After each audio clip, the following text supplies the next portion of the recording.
Apple Picking Pictures, October 5th, 2024, Hillsborough, New Jersey, USA. Students stared drowsily at the words in their 11th grade level English textbooks as the afternoon dragged like a video at 1/10 speed. When the final bell rang, it was as if the doors to a prison sprang open.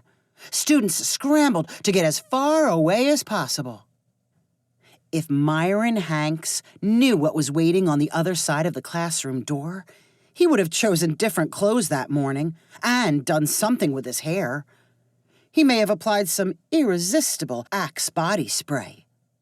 As it was, he walked out smelling unremarkable and wearing a forgettable long-sleeve shirt advertising Coney Island. "Hey, can I talk to you for a second?" asked Kira D'Amato. She stood right in front of him, twisting her blonde hair and flashing her bleached teeth. Myron looked around, assuming she had to be talking to someone else.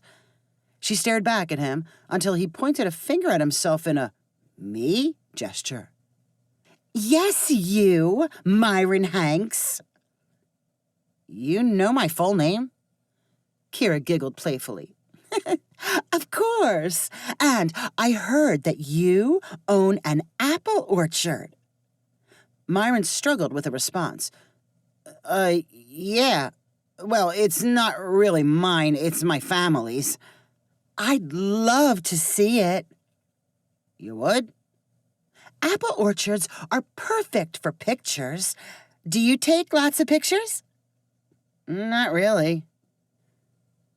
"Well, could I come over and take some pictures?"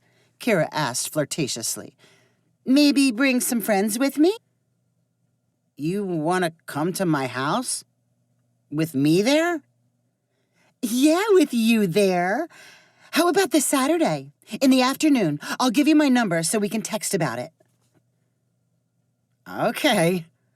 Myron quickly pulled his phone from his pocket and handed it to Kira so she could type in her numbers. After she walked away with a promise to see him that weekend, he stared at the digits, hoping they were real. Kira D'Amato's number. In his phone. When it came to the pecking order in Myron's high school, Kira was at the very top. Everything she did was cute and enviable. She was popular with a capital P. Myron, on the other hand, struggled to be seen as merely average. He had a steady work ethic and plenty of great survival skills. He was amazing on a tractor and experienced in many classic card games like whist and cribbage. Unfortunately, none of his strongest traits carried him far up the teenage social ladder. No one could blame Myron for jumping to a million irrational conclusions about Kira's visit to his orchard. He tried explaining to his parents just how big a deal it was.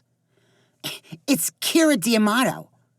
She's like the most beautiful, coolest girl in school, and she's coming on Saturday to see me and the orchard." As Myron got the words out, even the thought of being alone with Kira made him nervous. Having never met Kira D'Amato, Myron's parents were less susceptible to her charms. Their first concern was the ongoing apple harvest and the help they needed from Myron. "We gotta get the apples off the trees," Myron's dad said dryly. "We don't have time for you to be running around with some girl on a Saturday." "It would only be for a little while. This is the chance of a lifetime." Myron promised to work extra hard if he could simply take a short break to be with Kira. He pleaded until his father relented and said, "As long as you don't take too long." Myron swore they would hardly notice he was not picking apples. The family's property sat next to a 2-lane road that got little traffic. 300 apple trees surrounded the rear and both sides of their house. A storage barn stood next to the house and in front of a gravel-covered parking area. During the 3 days when he obsessed over Kira's upcoming visit, Myron pulled a wooden trailer from the barn and attached it to a tractor. He outfitted the trailer with picturesque hay bales and wooden crates. Behind his house, he set up cozy chairs and blankets around a fire pit that sat under a chestnut tree. He made sure homemade apple pie and ice cream were ready in the refrigerator. Then he surveyed the orchard for the best-looking rows of trees filled with the fattest, unpicked red apples. He carried three-legged ladders to an ideal spot and fantasized about Kira climbing one while he took her picture. At 3 o'clock on Saturday, Kira texted that she was running late but would be there in another half hour. Myron waited anxiously in front of the barn with a good view of the road. The family dog, a Labrador retriever named Ajax, stood next to him, anticipating a visitor. Ajax's feet were muddy from tromping through puddles left by a recent rainstorm. Myron hoped Kira would appreciate the authenticity Ajax added to the scenery. In an attempt to look his best, Myron had changed into a pair of clean jeans and a flannel shirt. His teeth were freshly brushed, but he wondered if he should brush them again. He also wondered if Kira would show up alone or with friends. And if it was with friends, would they be girls he knew? Myron snapped to attention when a silver SUV slowed down on the highway and rolled onto the gravel in front of the barn. 3 people sat inside. The SUV stopped, and Kira slid out of the driver's seat wearing a burnt orange sweater and dark yoga pants. She gestured to the person in the front passenger seat and then walked to that side of the car. The second person slowly opened the door and stepped out. A guy! Myron recognized him as Brad Seacrest. Kira leaned up and pecked Brad on the cheek with a kiss. Myron's disillusioned shoulders slumped. Kira had brought a guy she was now kissing. Myron had thought of this as kind of a date. A date with Kira and him, not Kira and Brad Seacrest. Myron eyed Brad with hatred. They were barely acquaintances. Brad lived on the other side of town. He was tall, had dark curly hair, and was undeniably good-looking. He wore a flannel shirt similar to Myron's, but filled it out more impressively. "Hi, Myron," Kira shouted with a fake smile. "This is Brad." Myron nodded indifferently as the visitors walked toward him with Kira wrapped around Brad's arm. Ajax, still standing next to Myron, waved his tail excitedly and awaited permission to greet the guests. "Ajax, go say hi to Brad," Myron called. Ajax darted forward and leaped on Brad with muddy paws. He left Brad a mess before turning his attention to Kira's SUV. He barked wildly, and the sound was echoed by short yaps coming from inside the car. The SUV's third passenger, still in the back seat, held up a terrified-looking chihuahua.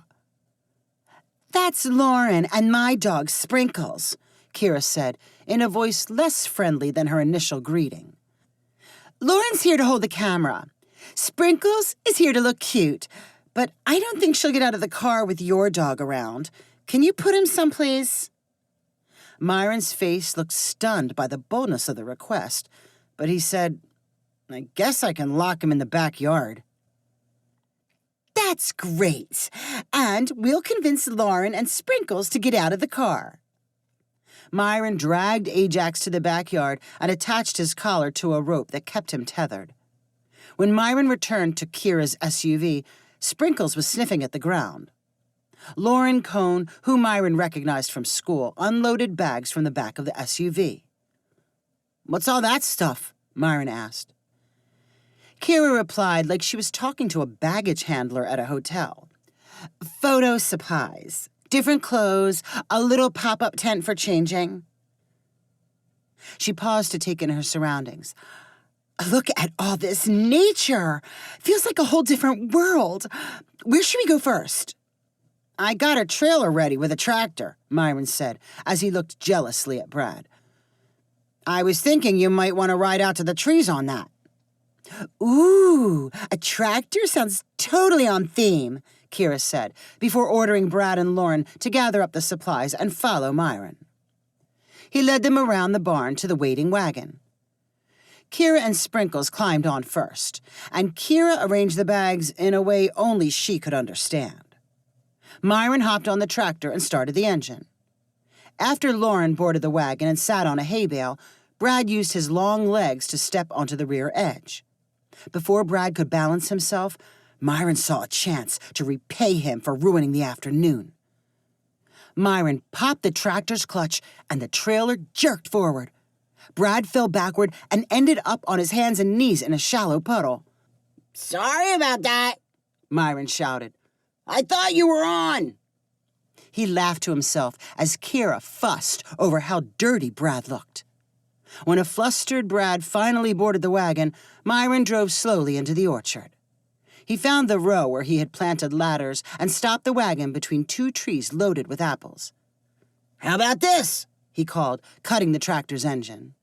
Kira and Lauren busily chatted about the best photo angles and what kinds of shots they wanted. "Let's start with apple close-ups, and then we'll get you picking some," Lauren concluded. Kira motioned toward Brad. "You can't be looking like a pig. Change into another outfit while we get these shots." Brad huffed and said, "Am I supposed to change in front of everyone?" "Use the pop-up tent. That's why I brought it." Brad shot Myron an embarrassed look as he fumbled with setting up the 6-foot-tall tent and then ducked inside to swap pants and shirts. Meanwhile, Kira posed next to an apple tree as Lauren took endless stills and videos. "Let's do some with Sprinkles and Brad," Lauren suggested. Lauren positioned Brad and the dog around Kira and ordered everyone to smile. Myron was told to hold a deflecting panel on one side of Kira's face so the light was better. Kira used her phone to look at some of the results and criticized Brad's facial expressions. While she did some shots running with Sprinkles between rows of trees, Brad groaned and stood next to Myron. "I didn't want to do this," he said under his breath. "I'm sorry we're wasting your time. She should be paying you or something." As Kira shouted at Lauren, Myron chuckled to himself and blushed a little as he remembered how differently he hoped the afternoon would go. It took less than an hour to see Kira in a much different light. When she stopped her latest staged run with Sprinkles, Myron pointed down at her shoes and said, "Looks like you've got cow manure on them. We use that for fertilizer." Kira yelped and ordered Sprinkles to stop sniffing the ground. After changing her shoes, Kira insisted on climbing a ladder standing next to a third tree. She said to Lauren, "Get video of me going up and then circle around me." "Let me set up the ladder just right," Myron volunteered. Having plenty of experience setting the third extendable leg on the apple-picking ladders, Myron knew exactly how to make them stable or unstable. He intentionally chose an awkward angle for Kira's ladder. She climbed while looking down at Lauren's phone and wearing a sappy smile. Halfway up, the ladder leaned and toppled away from the tree. Lauren caught the scream and Kira's angry tirade as she picked herself off the ground. Brad smiled behind her back. "Those can be tricky," Myron said. "You should try again." "No more ladders," Kira shouted. "I want more video on the back of the wagon, with me standing like I'm floating between the trees." "No problem," Myron said helpfully. Kira seemed to have forgotten about Brad's tumble. With Lauren filming from the front of the wagon, Kira stood near the back with outstretched arms and a fake smile. She ordered Myron to drive forward. He flashed a thumbs-up sign and expertly worked the tractor's clutch and brake so that Kira first jerked forward and then tumbled backwards into a mud patch. "Sorry," Myron yelled. He shared a secret smirk with Brad. "Look at me!" Kira cried in disgust. "Lauren, bring my clothes bag." She disappeared into the pop-up changing tent with Sprinkles, and Lauren hurried to deliver a fresh outfit. Emboldened by his tractor stunt, Myron hurried home and released Ajax from his leash. The dog ran straight for the orchard and collided with the pop-up tent like a guided missile. Ajax and Sprinkles barked furiously. Kira, who was again lying on the ground and in the middle of changing sweaters, screamed for Myron to control his dog. Lauren was savvy enough to record everything. After Myron pulled Ajax away from the scene and Kira emerged from under the tent, she caught Brad laughing. You think it's funny? She screamed. Yes, it is funny. Maybe I should have brought somebody else. Maybe you should have. Well, maybe you should find your own way home. Maybe I will. That was the end of the photo shoot. Kira refused to get back on the wagon. She and Lauren carried all their supplies back to the SUV. Myron and Brad followed slowly behind them with the tractor. True to her threat, Kira drove off without another word, leaving Brad behind. I guess I should call someone for a ride, Brad said to Myron after watching the girls leave. I can probably drive you home, Myron offered. Oh, that would be great. Would you like some apple pie first? I've got that and homemade ice cream in the kitchen. Oh, that sounds good right now. As they walked toward Myron's house, Brad added, This day didn't go as I expected. For me either. It was kind of funny, though. You're pretty good with your tractor. You ever driven buggies like on a dirt track? No, never. My family's got one. You should come try sometime. Very cool. How about I come over after apple picking season? Postscript. After Kira calmed down, she and Lauren reviewed the pictures and videos from the apple orchard. Lauren came up with the idea for a blooper video combining all of Kira's falls and tumbles. The video went viral after Kira posted it on her social media accounts, pulling in many more views and new followers than the more carefully posed shots. Kira never thanked Myron for the results. If you enjoyed this story, please rank it on the website 500ironicstories.com. Please subscribe on the website to get weekly updates as new stories are posted. And please share with friends using the convenient links available.